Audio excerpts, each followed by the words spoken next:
ছেলেরা বাচ্চারা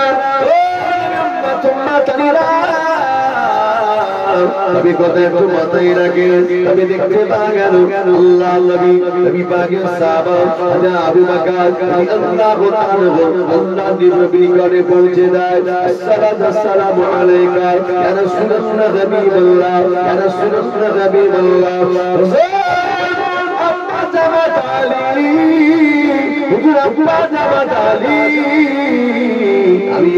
আমি আবু বকরকে সালাম দেই না আমি আবু বকর সঙ্গে কথা বলি না আমি আবু বকরকে সালাম দেই না আল্লাহ নবী অবাক হয়ে যায় আমার আলী কেমন কি হতে পারে না আমার আলী এমন কি করতে পারে না আমার আলী সম্পর্কে আমি নবী জানি আল্লাহ নবী বললেন আনা খাতামান নবীন আলা নবী আবাদি তিনি হলেন শেষ নবী ও দুনিয়ার রাজা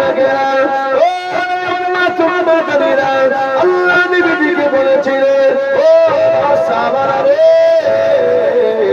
আমি আল্লাহ নবী জানিয়ে দিলাম আনা মদিনাতুল ইলম ওয়া আলী বাবুহা আমি হলাম জ্ঞানের একটি রাজ্য ওই রাজ্যের দরওয়াজা হলো হযরত আলী একবার জোরে বলে একটু জোরে হবে না আমার আলী তো এমনটি হতে পারে না যে সালাম দেয় না কথা বলে না আল্লাহ নবী বলছেন তবে একটু আলীকে ডাকে বাবা আলী রে কি ব্যাপার তুমি কথা বলো না আবু বকরের সঙ্গে হ্যাঁ সালাম দাওনি কিসের এত অহংকার কিসের এত দেবা কিসের এত বড়াই বাবা আলী রে তুমি জানো না একজন মুসলমানের সঙ্গে 3 দিনের বেশি কথা বন্ধ রাখলে ওই মুসলমানটা মুসলমান হয়ে মরবে কোনো গ্যারান্টি নাই আও ইহুদিয়া নাও নাসারানিয়া ইহুদি হয়ে মরতে পারে নাসারা হয়ে মরতে পারে তাহলে মুসলমানের সাথে কথা বন্ধ রাখা যাবে না তাহলে কি করতে হবে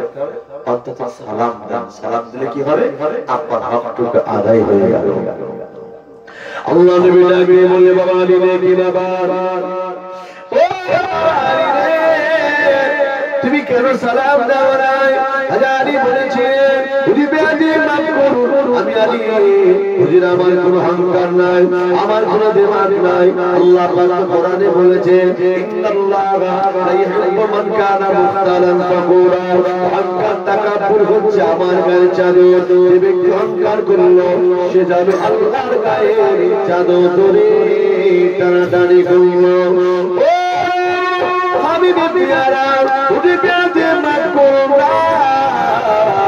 আমি আমার সঙ্গে আবু বকরের কোনো দ্বন্দ্ব নাই ফেসাদ নাই যদি আদি মাফ করো আমি আলী একটা কারণ আগে সালাম দেই না আপনি তো বলেছেন কোন মুসলমান যদি মুসলমানের সঙ্গে যদি আগে আগে যদি সালাম যদি দেয় ওই ব্যক্তিটা আগে আগে আল্লাহর জান্নাতে চলে যাবে একবার জোরে বলে আর তো জোরে হবে না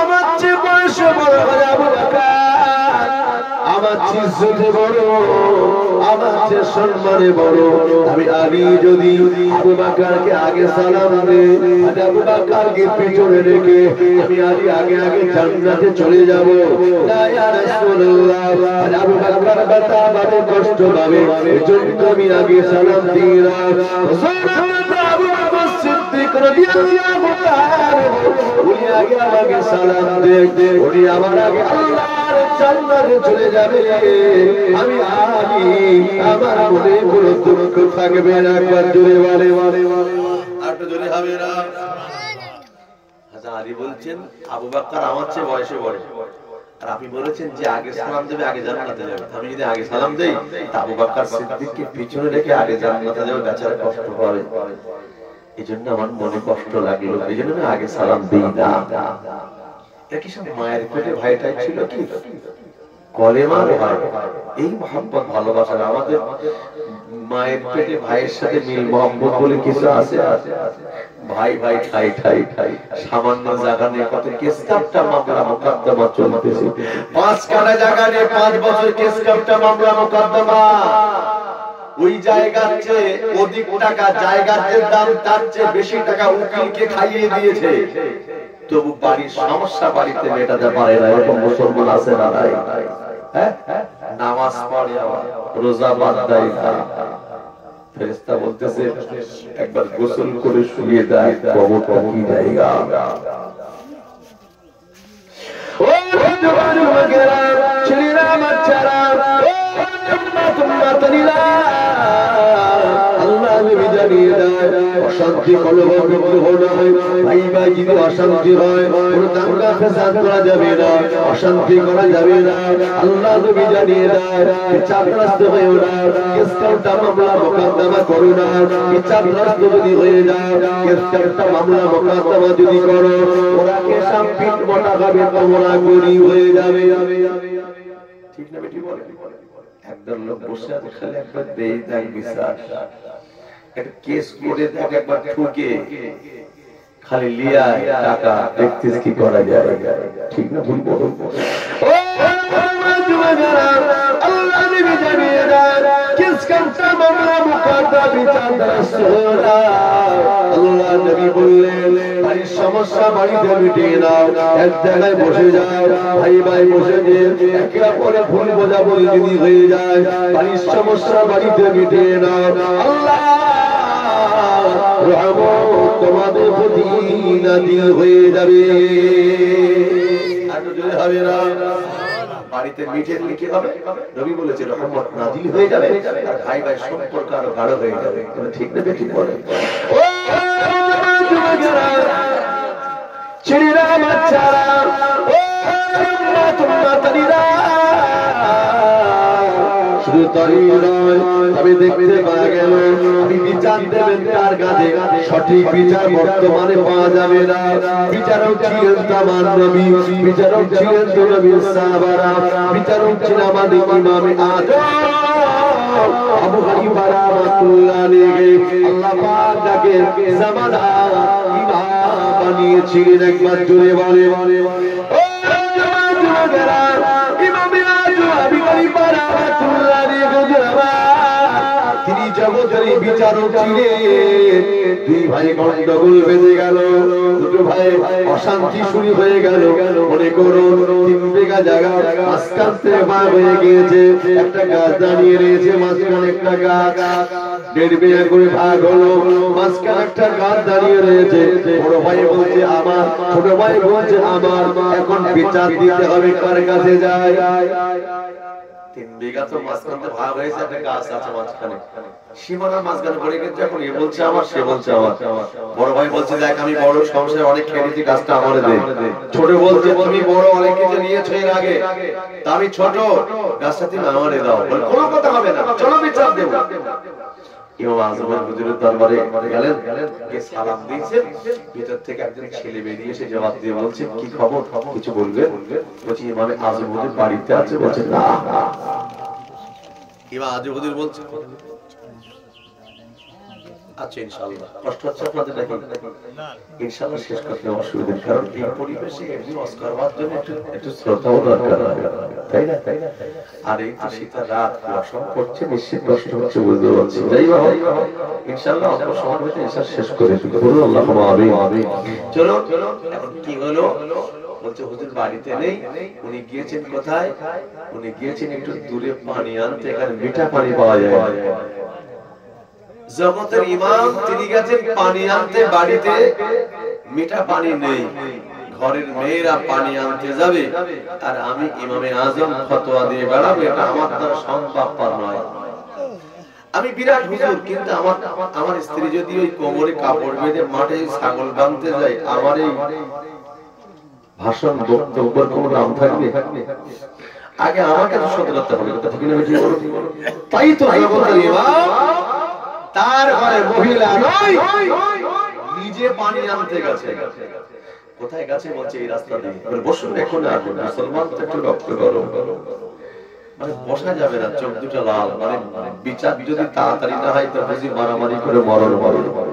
ঠিক আছে যাও, এই রাস্তা দিয়ে গেলে পথের মধ্যে দেখা হয়।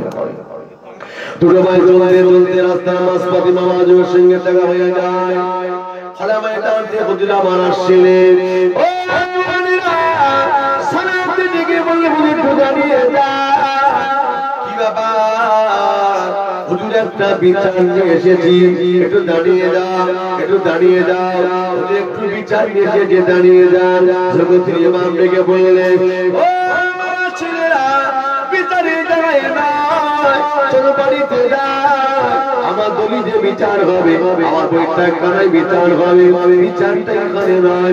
জগতের ইমাম বললেন, জগতের ইমাম বললে বিচারটা আমার বৈঠকখানায় হবে না হুজুর, বিচারটা এইখানে করতে হবে।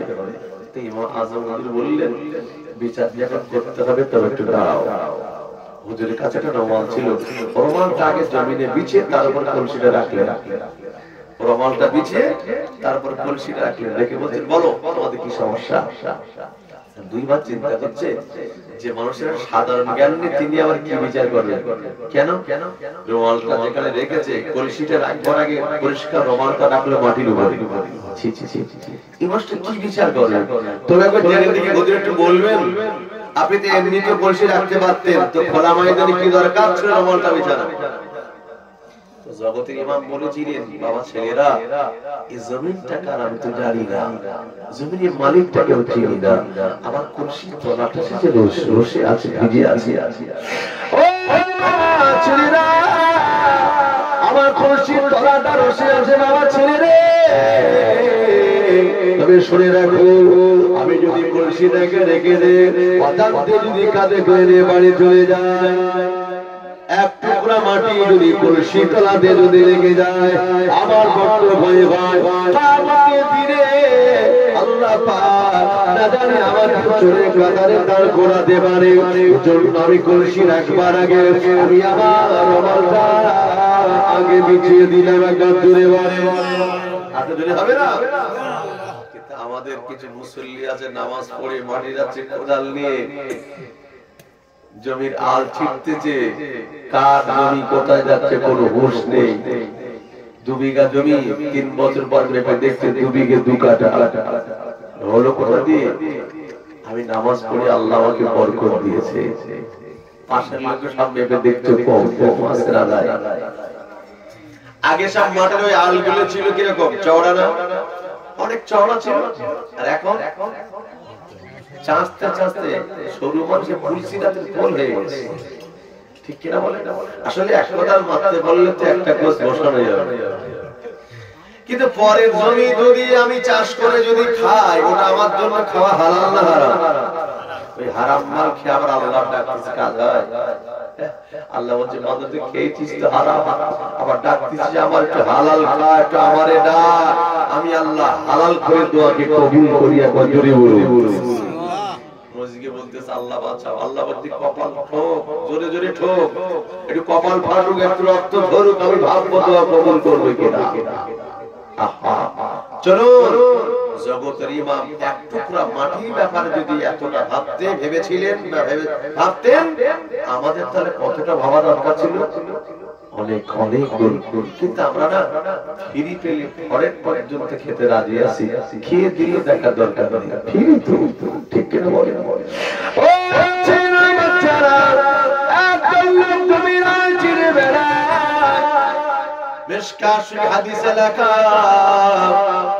কিয়ামতের দিনে যারা জমি আল ছিঁড়ে ছিঁড়ে পরের জায়গা ঠেলে নেয়, আল ঠেলা যারা জোর করে জমি জায়গা ঠেলে নেয়, জবরদখল করে ঠেলে নেয়, আল্লাহর নবী বললেন 7 কবর জমিনকে তখতিয়ারে বদলি করে বান্দার গলায় ঝুলিয়ে দেবে।